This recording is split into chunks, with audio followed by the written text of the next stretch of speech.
I'm a demographer. What is a demographer? A demographer is somebody who counts people. If you can count people, you can understand what's next. Would you like to forecast the future?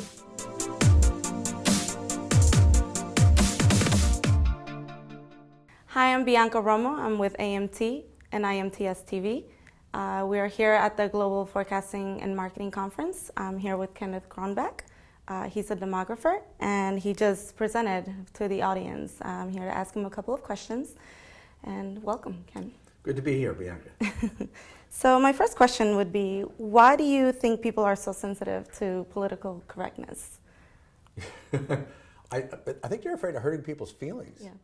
Yeah, and it's total nonsense, because political correctness is another way of saying you're not going to get good information. Do you think Generation Y is the reason why?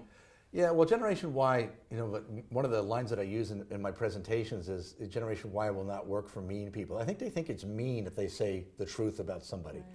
Right. But the truth is the truth.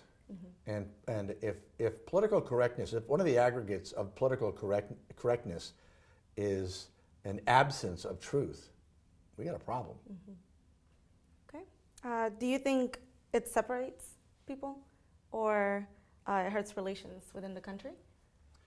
No, I think the thing that it does is that people are uninformed.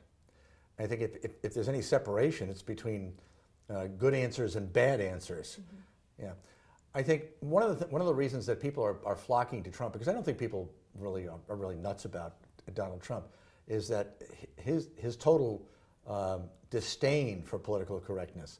People like the candor. People like the honesty. Mm-hmm. As painful as it might be, it's okay. Right. But in his case, he's politically incorrect and he has bad information. Very true. So you think Hillary will win this? Yeah. Well, listen, we're losing. Republicans are dying every 16 seconds.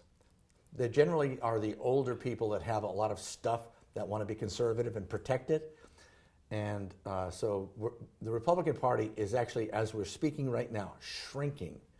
And the Democratic Party is expanding because young people that are registering to vote tend to be liberal and Democrats. Because why not? It's nothing to lose. Right. So what do you think the Republicans should do to target the millennials? I don't know.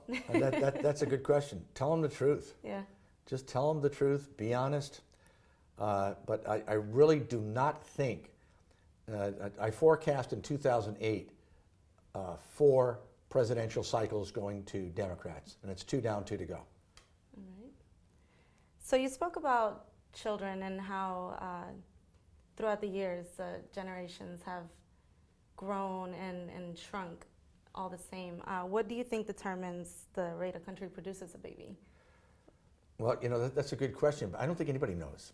I think some of it may be selfishness, and some of it may be practical. I don't need 6 kids to work the farm because we have fewer farms. Mm-hmm.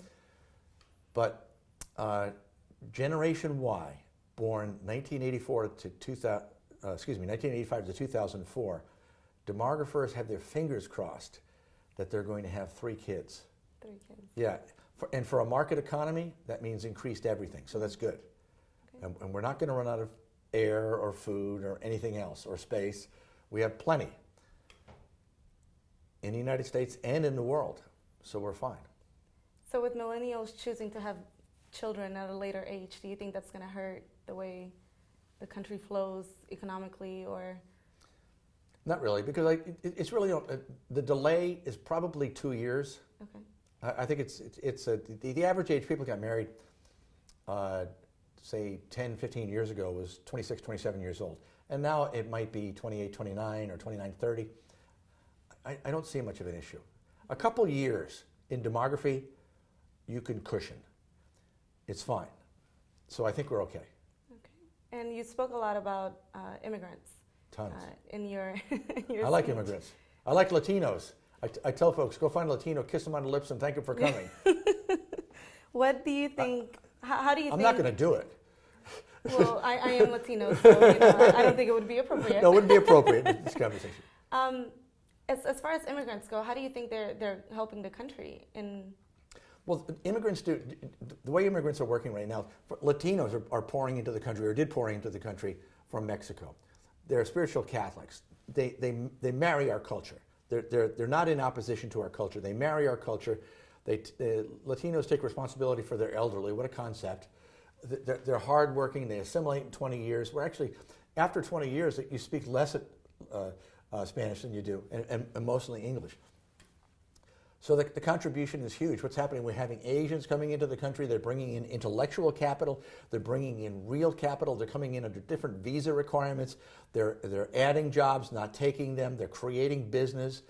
And it's the same thing is going to happen when we start seeing an exodus from the EU, because the people with money and brains in the EU are, once they begin to have the difficulty that we believe that they're going to have with the clash of the cultures between the Muslims and Western, you're going to see an influx of Westerners come into the States, and they're going to come here with money. They're going to come here with brains. Wonderful contribution. So we're a nation of immigrants. Seriously, if you take away the Native Americans, we're 99.9% immigrants. We all came here from someplace else. So what do you think it's going to take for everyone to get on board with that, like you have? Well, I'll tell you. You know what gives me confidence in that is Generation Y. The people that are born 1985, 2004, my kids, do not see race or color. It is a non-issue with them.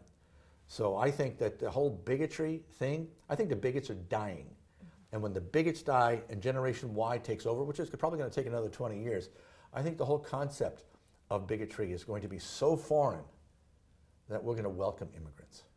That's great to hear. Yeah, amen. So, you spoke about several different things throughout your speech. What helps you determine what's the key points to point out during a presentation like today's? Apart from the numbers, apart from understanding the numbers, everything else is kind of window dressing. You need to understand the numbers. One of the things I tell folks, and I told them today, the single most important consideration in marketing, anything. I don't care if you manufacture a part that fits a part that fits a part, and that maybe you don't even understand who your real customer is way, way downstream.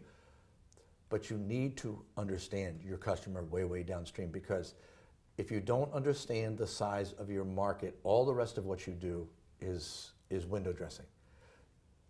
Critical mass, number of buyers, and is your market getting bigger or is your market getting smaller? Because if your market is expanding, if you're selling something that can be sold to Generation Y to start a household, you're going to print money, because the number of households that are going to start is going to be record in the United States, total record. And you spoke about all of this in your book. Ken has a book called The Age Curve that dropped in 2008. Do you plan on writing any more? Well, the book that I have right now at the publisher is called Demography is Destiny. And it's going to be a little bit shorter, be about probably 150, 180 pages. But it was rejected by the publisher because it wasn't politically correct. So I'm actually having to pay an editor right now to sanitize it. Now that may sound strange, but the fear is that no one would buy it. No one would buy it in the EU. No one would buy it in Asia if, in fact, I wasn't politically correct. But truthfully, I've had enough people walk up to me and say, "Ken, what are you doing? You're sanitizing your work? You nuts?" People want the truth. Why don't you just say it and get a different publisher? And I'm thinking, why didn't I think of that? Yeah, it's probably what I'm going to do. All right. Well, if there's one thing to take away from everything we heard today, what would you say that is? Well, I told the folks, the best days are ahead, not behind us.